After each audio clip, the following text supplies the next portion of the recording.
ಬರೋಬ್ಬರಿ 2.5 ವರ್ಷಗಳ ನಂತರ ಕಿಚ್ಚ ಸುದೀಪ್ ಅವರು ಮತ್ತೆ ಬಿಗ್ ಸ್ಕ್ರೀನ್ ಮೇಲೆ ಕಾಣಿಸ್ಕೋತಾ ಇದ್ದಾರೆ. ಅವರ ಹಿಂದಿನ ಸಿನಿಮಾ ವಿಕ್ರಾಂತ್ ರೋಣ 2022 ಜುಲೈಯಲ್ಲಿ ರಿಲೀಸ್ ಆಗಿತ್ತು. ಅವರ ಮುಂದಿನ ಸಿನಿಮಾ ಮ್ಯಾಕ್ಸ್ ಇದೇ 2024 ಡಿಸೆಂಬರ್ 25ನೇ ತಾರೀಕು ರಿಲೀಸ್ ಆಗ್ತಾ ಇದೆ. ಇದು ಕಿಚ್ಚನ ಅಭಿಮಾನಿಗಳಲ್ಲಿ ಹಾಗೂ ಕನ್ನಡ ಸಿನಿಮಾ ಪ್ರೇಕ್ಷಕರಲ್ಲಿ ಖುಷಿ ತಂದಿದೆ. ಮ್ಯಾಕ್ಸ್ ಚಿತ್ರ ರಿಲೀಸ್ ಆಗ್ತಾ ಇರೋದು ಸುದೀಪ್ ಅವರ ಅಭಿಮಾನಿಗಳಿಗೆ ಒಂದು ಕಡೆ ಖುಷಿಯ ವಿಚಾರ ಆದರೆ, ಇನ್ನೊಂದು ಕಡೆ ಮ್ಯಾಕ್ಸ್ ಚಿತ್ರದ ಸ್ಯಾಟಲೈಟ್ ರೈಟ್ಸ್ ಕಿಚ್ಚನ ಅಭಿಮಾನಿಗಳಲ್ಲಿ ಇನ್ನೂ ಸಂತಸ ಮೂಡಿಸಿದೆ. ಸುದೀಪ್ ಅವರ ಹಿಂದಿನ ಚಿತ್ರ ವಿಕ್ರಾಂತ್ ರೋಣದ ಸ್ಯಾಟಲೈಟ್ ರೈಟ್ಸ್ ತುಂಬ ದೊಡ್ಡ ಮೊತ್ತಕ್ಕೆ ಸೇಲ್ ಆಗಿತ್ತು.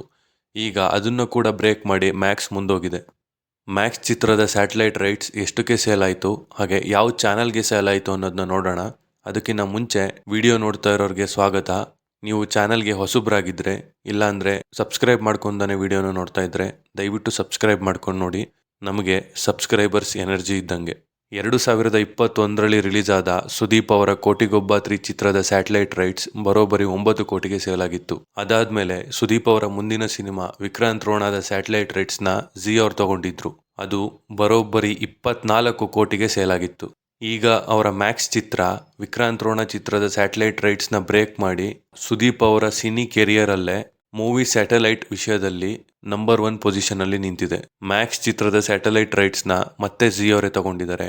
ಅದು ಬರೋಬ್ಬರಿ 28 ಕೋಟಿ ರೂಪಾಯಿಗೆ. 28 ಕೋಟಿ ರೂಪಾಯಿ ತುಂಬಾನೇ ದೊಡ್ಡ ಮೊತ್ತ. ಅದು ನಾನು ಹೇಳ್ತಾ ಇರೋದು ಬರೀ ಮೂವಿ ಸ್ಯಾಟಲೈಟ್ ರೈಟ್ಸ್ ಇದು.